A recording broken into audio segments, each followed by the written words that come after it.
Ang San Telmo, kilala rin bilang San Telmo mula sa San Elmo's Fire, ay isang mahiwagang nilalang o pangyayaring sinasalaysay sa mga kwentong bayan ng Pilipinas.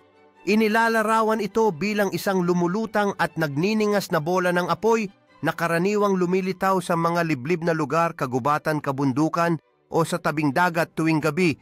Minsan ay nakikita rin ito sa gitna ng ulan o malalakas na bagyo.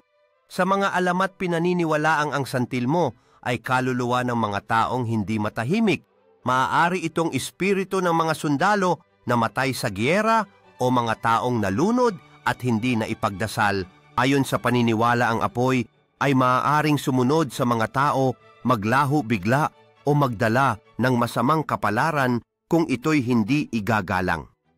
May mga nagsasabi rin na ito ay isang babala o gabay, depende sa paniniwala ng tao.